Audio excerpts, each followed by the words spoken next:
गुलेगी मोक्ष मार्ग से नेतारम भेतारम जरूरता जातारम वैसे तत्वाना बंदे तद्गुण लब्धहि।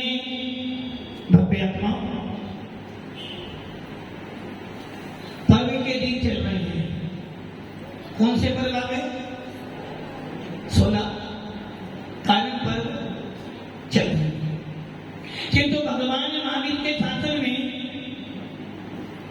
भगवान महावीर के भीतराग शासन में इन पर्वों के दिन में आत्मा को पवित्र बनाया जाता है।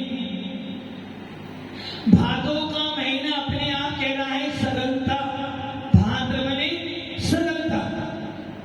सांप जो होता है जब अपने बिल से निकलता है तो कैसा निकलता है? टेढ़ा मेढ़ा। और जब बिल में प्रवेश करता है तो एकदम सीधा। आप जब घर से बाहर निकलते हो कैसे निकलते हो? असली सीधे। वो तो मेरा पता है। जब आप घर से निकलते हो तो एकदम टिप टॉप होकर निकलते हो अपनी दुनिया में, तो कहीं ना कहीं टेढ़ा बनाता हो। जब शाम को वापस घर आते हो तो राजू जी अधिक टिप टॉप बनकर आए हो तो कहीं ना कहीं, इसलिए जब घर जाते हो तो सीधे बनकर जाते हो, किंतु जब घर से निकलते हो तो टेढ़े बनकर जाते हो। वैसे ही भगवान महावीर का शासन कर रहा है। ये भाद्र पद जो आया है, जो भादों का महीना आया है, किस लिए आया है? आत्मा को पवित्र बनाने के लिए, आत्मा को सरलता में जीने के लिए। और यही कारण है कि जैनों के जितने भी पर्व आते हैं खाने पीने के पर्व नहीं होते हैं, आत्मा को संवारने वाले पर्व होते हैं। और यही कारण है कि 16 कारण पर्व कल से 16 कारण पर्व 1 महीने के भी होते हैं और 16 दिन के भी होते हैं। जो लोग 1 महीने तक 16 कारण करते हैं, कोई 30 उपवास या 31 उपवास करता है, तो कोई 1 उपवास 1 आसन करता है। इस प्रकार पूरा महीना होता है। और जिनको 16 दिन के 16 उपवास करने हैं उनके लिए कल भाद्र सुदी एकम, कल से लगातार 16 उपवास करने वाले जी भी होंगे, जो 16 दिन तक क्या करेंगे? 16 दिन तक। और 17वें दिन भगवान महावीर का शासन ऐसा शासन नहीं है। यदि आपको पर्व का दिन मिल गया है तो इन पर्वों के दिनों में कम से कम उस आत्मा में संस्कार डाल दो कि मेरे को सम्यक दर्शन प्राप्त हो जाए, मेरे को मोक्ष मार्ग का राही बन जाऊं, मेरी आत्मा में भेद विज्ञान उत्पन्न हो जाए, और जब मैं आंख खोलूं तो मुझे दिखाई दे कि मेरे अंदर भी भगवान आत्मा बैठी हुई है। भव्य आत्मा आचार्य उमा स्वामी भगवान चर्चा कर रहे हैं औपनिवेशिक भाव की दूसरे अध्याय का 19-30 जो आपकी नींव है, जो आपका मेन है। ऐसे औपनिवेशिक भाव में चर्चा कर रही थी औपनिवेशिक संवेद की, और चर्चा कर रही थी कि यदि आपको औपनिवेशिक संवेद दर्शन प्राप्त करना है, ज्यादा कुछ नहीं करना, बस आपको एक ही काम करना है। यदि आपको औपनिवेशिक संवेद दर्शन प्राप्त करना है तो आपके पास में 3 योग होने चाहिए। कौन कौन से योग? काय, वचन और मन। और आप सबके पास है। किसी के पास काय योग है तो किसी के पास काय और वचन है, किसी के पास काय वचन है तो मन भी साथ में है, और किसी के पास ऐसा भी है कि एक ही योग है, किसी के पास 2 और किसी के पास 3 है। और मान लो यदि आप सब लोग एक इंद्री बन जाए, 2 इंद्री बन जाए, 3 इंद्री बन जाए, चतुर इंद्री बन जाए, पंच इंद्री बन जाए, तो क्या आपको सम्यक दर्शन हो सकता है? यदि आपके पास में मन वचन काय नहीं है तो आपको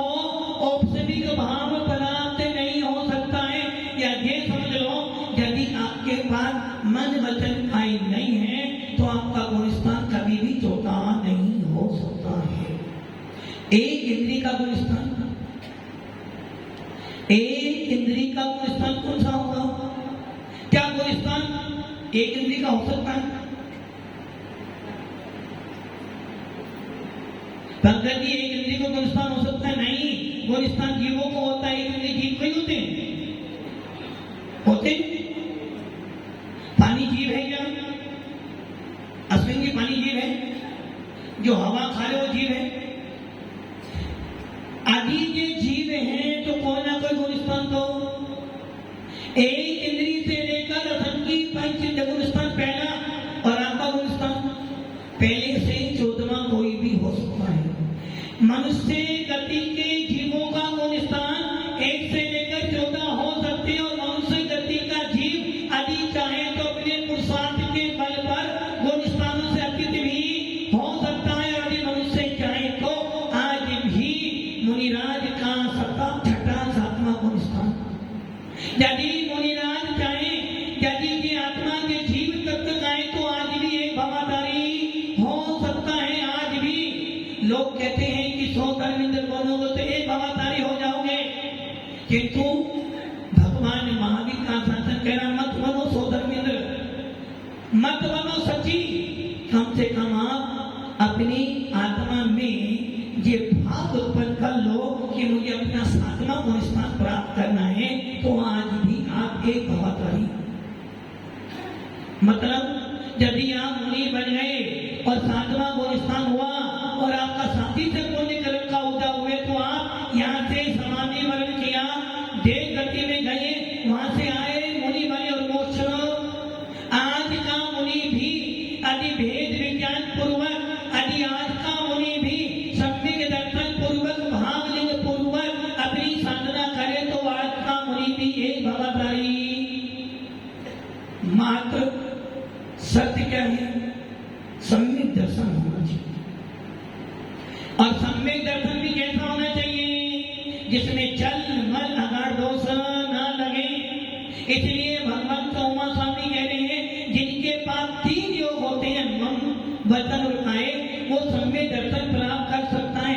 अब अपना नाक को कर लो, आपके पास वाणी भी है, वचन भी है और काय भी, तीनों योग है। स्पर्शन रचना घ्राण चक्षु करण, पांचों इंद्रियां हैं। पांचों इंद्रियां हो जाने के बाद आपको मिला क्या? कर्म भूमि मिली है, देव साथ गुरु का सानिध्य भी मिला है, और इतना सब मिलने के बाद आपको बुद्धि बहुत अच्छी मिली है। प्रतिदिन मंदिर भी जाते हो, गुरुओं के पास भी चले जाते हो, और इतना सब करने के बाद भी यदि आपकी आत्मा के अंदर ये भावना है, कौन से भाव? कौन से भाव? कौन से भाव? कौन से भावनाएं? राजू जी, आप क्या काम करते हो? राजू जी, क्या काम करते हो? रिटायर। क्या काम करते हो? कोई काम करना, कुछ आराम करना, बस यही भावों की धर्म है। यदि आप रिटायर हो गए, किससे रिटायर हो गए? किससे रिटायर हुए? गवर्नमेंट सर्विस से, घर से। भावना भी यदि जब तुम रिटायर हो गए हो, अरे कम से कम यही सोच लो, हे आत्मा, सर्विस करी, पालन पोषण किया, अब तो कम से कम अपनी आत्मा के अंदर ये भाव उत्पन्न कर लो। क्या भाव? दिन रात मेरे स्वामी, क्या क्या भाव? दिन रात मेरे स्वामी, मैं भावना निभाऊं। आगे आप कितनी मायाचारी कर रहे हो, कितनी मायाचारी कर रहे हो। भगत साहब, दिन रात मेरे स्वामी, मैं भावना निभाऊं। आगे देहांत के समय में कितनी मायाचारी कर रहे हो, कितनी मायाचारी। इससे लागू होता है अभी भेद विज्ञान, अभी गुणस्थान चौथा नहीं बना। पंकज जी, मैं बोल रहा हूं, रिपीट करना। दिन रात मेरे स्वामी, मैं भावना निभाऊं। इसके बाद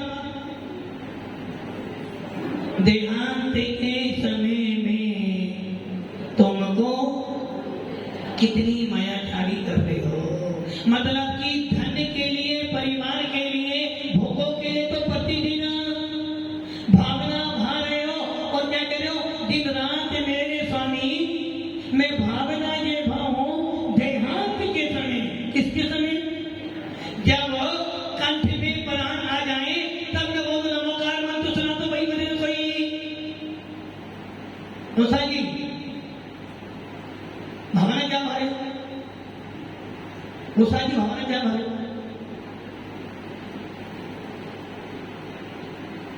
दोसा जी भावना भारे ना कौन सी,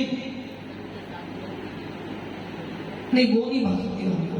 संत साधु बन के विचरो वो गाड़ी कब, आप क्या बोल रहे हो, देहांत के समय जब डॉक्टर कहते ना भैया बस ले जाओ, अब इसको ले जाओ, अब इसमें कुछ भी शेष तब कहोगे महाराज के पास ले जाओ नमोकार मंत्र सुना दो।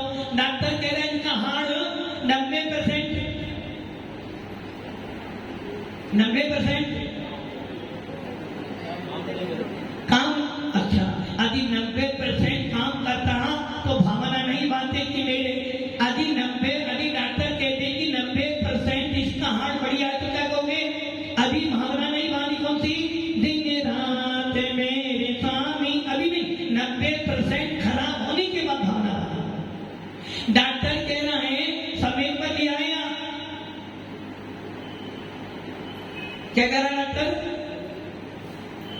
लुभाने वाले भैया समय पर ले आए हो, 90% हार्ट इसका बढ़िया है। जब घर पे था लग रहा था कि इनको अब हार्ट खराब हो गया, अब ये 2 दिन में चले जाएंगे। भावना क्या मारे थे, मुझे महाराज के पास ले जाओ, बस मुझे अस्पताल नहीं जाना, महाराज के पास ले चलो, अब तो मुझे अपना कल्याण करना है। नहीं एक बार चलो डॉक्टर दिखा लेते, डॉक्टर के पास गए, डॉक्टर का अच्छा हुआ तुम ले आए, 90% अभी इसका हार्ट बढ़िया है, अब महाराज के पास क्या हो गया, भावना आपकी क्या हो गई, देहांत के समय में तुम कौन ना भूल जाओ। अरे भैया कितनी मायाचारी कर रहे हो, एक तरफ कह रहे हो कि मैं समय दिखती जीव हूँ, एक समय कह रहे हो कि मुझे समय साथ पढ़ लिया है, एक तरफ कह रहे हो मेरा गुलिस्तान चलता है, और भावना कौन सी भारे हो, देहांत के समय, किसके समय, जब मरने वाले हो तब नमोकार मंत्र सुना दो। यदि कोई आपको बोल दिया अनंत नाम सिद्ध है, सिद्ध नाम, अश्विन जी अच्छा लगेगा क्यों, वकील साहब अच्छा लगेगा क्यों भाई, अभी तो बोल दो ना, दिन रात रहे सदा सत्संग उन्हीं का, किसका, परिवार का, धन का, दौलत का, महाराज का सब कब मिले, जब अंत समय में प्राण निकलने वाले हो, जब मिल जाए तो समझ लेना अभी आपके पास समय दर्शन नहीं है, क्योंकि समय दिखती जिनको प्रतिदिन भावना बाता है, क्या भावना बाता है, रहे सदा सत्संग होने का, ध्यान होने का। समय दिखती जीव तो हर पल ये प्रयास करता है कि हे आत्मा कब वो दिन आ जाए कि मैं यहाँ से छूटूं और मैं भी मुनि मुद्रा धारण कर कर अपनी आत्मा का आनंद। और आप क्या सोच रहे हो, क्या सोच रहे हो, अंत समय जब आएगा, अंत समय जब आएगा, अरे अभी तो 2 महीने बीते, अभी तो 2 महीने, अभी तो 2 महीने बाकी है ना, जब महाराज जाएंगे 2 दिन पहले चले जाएंगे दर्शन। अब आप सोच लो, आप अपने सम्यक दर्शन को धूम में निकाल रहे हो, आप अपनी श्रद्धा को गलत कर रहे हो। सम्यक दृष्टि जीव तो हर पल हर क्षण, जिस प्रकार एक व्यापारी दुकान खोलता है और रात के दुकान बंद करने तक सोचता है कोई ग्राहक और आ जाए, ग्राहक और आ जाए, ग्राहक और आ जाए, क्यों आ जाए, ताकि मेरा माल जल्दी निकल जाएगा तो नया माल लेकर आओ। वैसे ही एक भेद विज्ञानी मुनिराज प्रतिक्षण ये विचार करते हैं, एक समय दृष्टि जीव प्रतिक्षण विचार करता कि हे आत्मा वो पल कब आए जब मैं मुनिराज हूं, वो पल कब आए जब मेरा गुलिस्तान चौथा हो जाए, वो पड़ती का वो जब मैं भी आत्मा के बारे में चिंतन करूं। अरे समय दृष्टि जीव तो प्रतिक्षण पंच प्रविष्टियों के बाद में राजे जी रिटायरमेंट हो चुके, अब बस क्या? भावना कौन सी? देहांत के समय में तो चतुर्मास के बाद भावना ये ध्यान रख लेना। 3 योगों के होने तुम्हें 3 योग मिला है, जिनको मिला है। और आचार्य कह रहे हैं यदि तुझे औपसेमी सम्य दर्शन प्राप्त करना है, सबसे महत्वपूर्ण बात, यदि आपको प्रथमोपम सम्य दर्शन प्राप्त करना है, यदि आपको औपसेमिक भाव प्राप्त करना है, तो सबसे पहले तेरे पास कोई भी संयम नहीं होना चाहिए। क्या कह रहे हैं? सुनाई दे रहा है ना? यदि आपके पास संयम है, यदि आप देशवर्ती या महावर्ती हो, तो आपको औपसेमिक सम्य दर्शन प्राप्त होने वाला नहीं है। आप सोचो क्यों महाराज? जो कि औपसेमिक सम्य दर्शन प्राप्त करने का नियम एक ये भी है, जिसको प्रथमोपम सम्य दर्शन प्राप्त करना है, जिसको औपसेमिक सम्य दर्शन प्राप्त करना है, उसके 5वें गुण स्थान चौथा, 5वां, 7वां नहीं होना चाहिए। ये सही है ना? गुण स्थान कौन सा है? चौथा।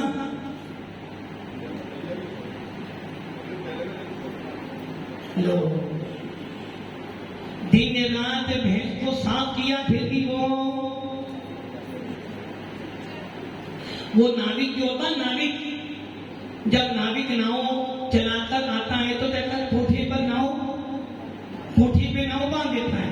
और यदि मान लो वो नींद में नाव में बैठ जाए और बड़ी मेहनत करे, चलाता रहे, किंतु कोठा तो कहाँ बंधा हुआ है? वो तो बंद ही बैठे ही 2.5 महीने होने के बाद भी गुणस्थान को जो कैद महाराज आपने तो बोला था समय की झूठ नहीं बोलता है, और हमारे साथ पढ़ा वाले जी भी एक बार जो बोलते उसके दूसरे बदलते नहीं, इसलिए गुणस्थान को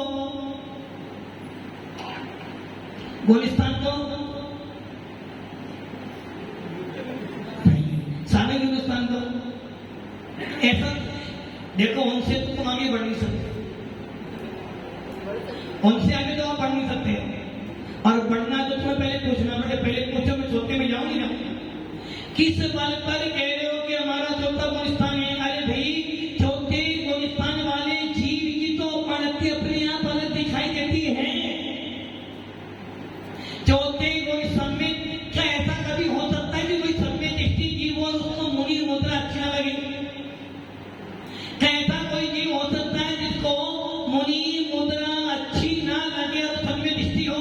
हो सकता है कभी? कैसा हो सकता है? क्या कोई व्यक्ति ये आकर कहे कि भैया मैंने 10 बार समय सार पढ़ा है, भैया जानते हो मैंने 10 बार नियम सार पढ़ा है, मैंने 10 बार कर्मकांड पढ़ा है, और मैं इतना जानने के बाद भी वो कहे आप लोग बड़े पंडित जी हैं, बहुत ज्ञानी है, किंतु भैया मुझे मुनि मुद्रा अच्छी नहीं लगती। बोलो क्या कहोगे आप?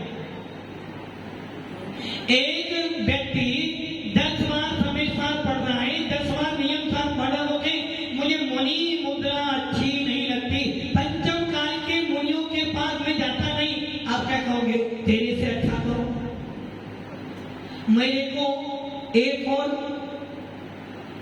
जी, एक और मैंने सुना, एक और एप्पल, हाँ राजू भैया, एक और वो हरिंद्र, हाँ हाँ अश्विनी की B4 बुआई, B4 मैंने बाहुबली, हमने पढ़ा क्या है? उसने पूरा समय सार पढ़ लिया है, पूरा नियम सार पढ़ लिया है, पूरा सिद्धांत पढ़ लिया है, और फिर क्या कह रहा है? मुनि मुद्रा के पास मुझे जाकर अच्छा लगता नहीं। और एक व्यक्ति है जिसको कुछ नहीं आता, उसने ये जाना है देव सार गुरु निर्गंत भेद ज्ञान विद्याएं अपने दोनों हाथों। बोलो बड़ा कौन है? जिसको समय सार याद है, जिसको पूरा सिद्धांत आ गए, और फिर वो मुनि के पास जाने पर तरक्काओं के लिए मैं मुनियों के पास नहीं जा सकता, तो समझना कहीं ना कहीं अंदर मशीन खराब है। और जिसके मन में देव भाव आ रहे हो, कोई बात नहीं, कुछ नहीं आता, कम से कम मुनि मुद्रा को देखकर आंखों को पवित्र करूंगा, मुनियों की वाणी सुनकर अपने कानों को पवित्र करूंगा, और मुनियों की सेवा करते करते करते एक जैसा बन जाऊंगा समझ लेना उसने पूरा समय साथ पढ़ लिया। आचार्य उमा स्वामी भगवंत कह रहे हैं औपचमी सम्य दर्शन प्राप्त करने वाला जीव चौथे गुणस्थान वाला नहीं होना चाहिए, पांचवें वाला नहीं होना चाहिए, सातवें वाला नहीं होना चाहिए। अर्थात औपचमी सम्य दर्शन प्राप्त करने वाले जीव का गुणस्थान 4 से लेकर 14 नहीं होना चाहिए। इसका क्या हो गया? इसका अर्थ हो गया यदि आपको प्रथमोपम सम्य दर्शन प्राप्त करना है तो आपका पास कोई भी नियम संयम नहीं होना चाहिए। सीधा सीधा अर्थ असंयत होनी चाहिए। असंयत यदि आप संयत हो तो आपको औपचमी सम्य दर्शन प्राप्त, प्रथमोपम सम्य दर्शन प्राप्त, क्योंकि उसका नियम ही है जिनके पास में मिथ्या होगा वो ही प्रथमोपम सम्य दर्शन औपचमी सम्य दर्शन प्राप्त कर सकता है। अब बताओ आपके पास कौन सा सम्य दर्शन है?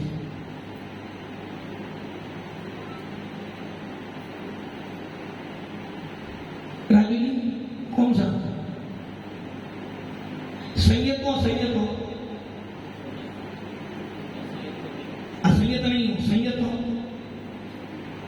गड़बड़ी नहीं हो, संयत है आपके पास। कौन सा पुलिस?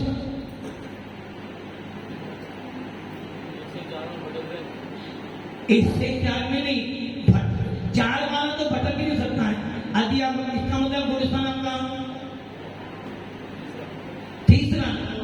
तीसरे में जा ही नहीं सकते आप, क्योंकि तीसरे में जाने के लिए भी सबसे पहले सम्य दर्शन चाहिए। तीसरे गुलिस्तान में वही जीव जा सकता है जिसने एक बार सम्य दर्शन प्राप्त किया होगा, जिसके पास में मिथ्यात्व है, जो अनादि मिथ्या दृष्टि है, जिसने अभी तक एक बार भी सम्यक दर्शन प्राप्त नहीं किया, वो पहले से चौथे में, पहले से पांचवें में, पहले से सातवें में जाएगा, पहले से तीसरे में नहीं जाएगा। और जितने एक बार सम्यक दर्शन प्राप्त कर लिया है, जितने एक बार स्वाद ले लिया है आत्मा का, वो पहले से चौथे में गया, तीसरे में भी आ सकता है और पहले से तीसरे में भी। तो औपचमी सम्यक दर्शन प्राप्त करने के लिए सबसे पहले आपको असंयत होना चाहिए। और यही कारण है कि राजा सैनिक ने जब मुनि राज पर उत्सर्ग किया था तो उसको सबसे पहले कौन सा सम्यक दर्शन हुआ? प्रथमो उपसम औपचमी सम्यक। इसलिए आचार्य भगवान उमा स्वामी कह रहे हैं, पूज्य पाद स्वामी सर्वार्थ सिद्धि में कह रहे हैं, यदि तुझे औपचमी सम्यक दर्शन, प्रथमो उपसम सम्यक दर्शन प्राप्त करना है तो पहली शर्त ये है कि तेरे पास में मिथ्यात्व होना चाहिए, गुलिस्तान तेरा पहला होना चाहिए। मिथ्यात्व पूर्वक ही जो सम्यक दर्शन होता है, पहले गुलिस्तान पूर्वक जो सम्यक दर्शन होता है, या जिस सम्यक दर्शन से पहले मिथ्यात्व होता है और बाद में श्रद्धा उत्पन्न होती है, उसे कहते हैं प्रथमो उपसम सम्यक दर्शन अथवा औपचमिक सम्यक। और आप सबके पास में ये पात्रता है, आप सबके पास कोई नियम 5 गुण व्रत, 3 गुण व्रत, 4 शिक्षा व्रत, 5 महाव्रत, 5 समिति, 3 गुप्ती कुछ भी, इसलिए आपके पास पात्रता है कि प्रथमोपसम सम्यक दर्शन करने की पात्रता है। और इसके बाद भी यदि आप सम्यक दर्शन प्राप्त ना करें तो, इसके बाद भी यदि आप सम्यक दर्शन प्राप्त ना करो तो समझ लेना, यदि आप यहाँ से मरकर देव गति में चले गए, और देव गति में गुलिस्तान आपका पहला हो सकता है, किंतु वहां पर इतनी सुविधाएं, इतनी सुविधाएं, चारों ही गतियों में औपचमी सम्यक दर्शन प्राप्त हो सकता है। किंतु भव्य आत्माओं, अभी आपको मनुष्य पर्याय मिली है, इस मनुष्य पर्याय में आप अपना गुलिस्तान 5वां भी कर सकते हो, 7वां भी कर सकते हो, 6वां भी कर सकते हो, 14वां भी। किंतु गुलिस्तान अपना कौन सा? दृष्टि मोदी करें महाराज जी, वही है जो पहले था। इसलिए भव्य आत्माओं कुछ समझो, आपके 2.5 महीने क्या करोगे? एक दिन वो भी आ जाएगा कि महाराज कहेंगे भैया गुलिस्तान पूरे,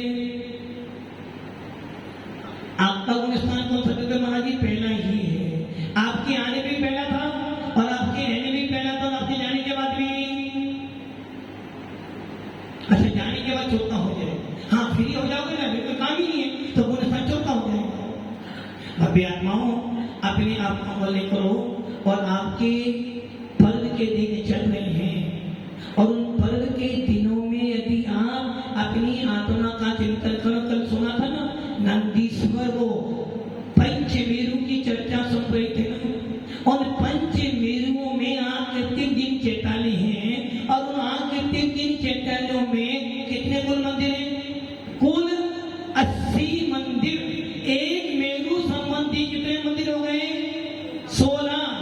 उन 16 इंटू 5 80 जिन मंदिरों में एक एक मंदिर में 108 पद्मासन, भगवान अनंत की प्रतिमा है, 500 धनुष, कितनी 2000 हाथ ऊंची प्रतिमाएं। और जिनको अब मान लो किसी मंदिर में आप जाओ और 2000 हाथ ऊंची 108 प्रतिमाएं हो, बोलो कैसा लगेगा?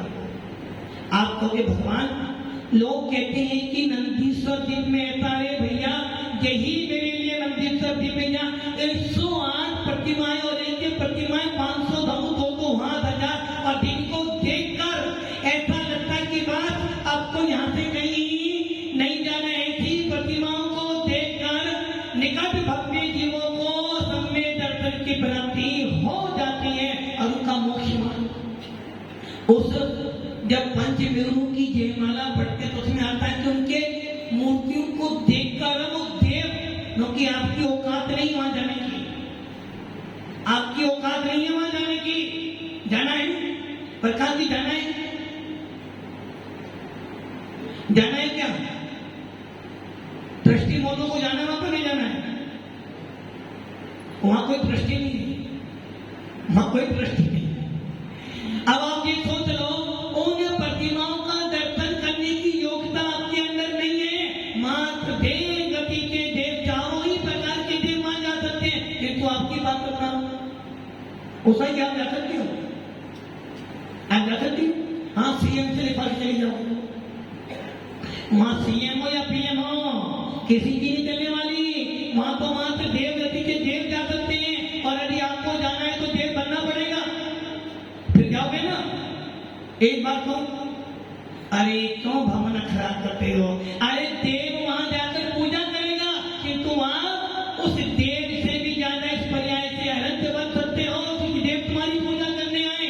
इसलिए ये भावना भाव, हमें नहीं जाना पंचमेरु, हमें नहीं जाना नंदीश्वर देव, हमें तो मात्र एक काम करना है, इस पर्याय के अंदर सम्य दर्शन प्राप्त कर रत्नत्र धारण कर हमें एक भावाधारी बनना है, निर्विकल्प समाधि मरण करने, ताकि हम भी एक दो भव में अनंत बन जाएं और फिर हमारी भी कोई पूजा तो कर लेंगे। इसलिए भक्ति आत्माओं भेद विज्ञान प्राप्त करो और अपना मोक्ष मार्ग प्रशस्त करो। ओम नमः शिवाय।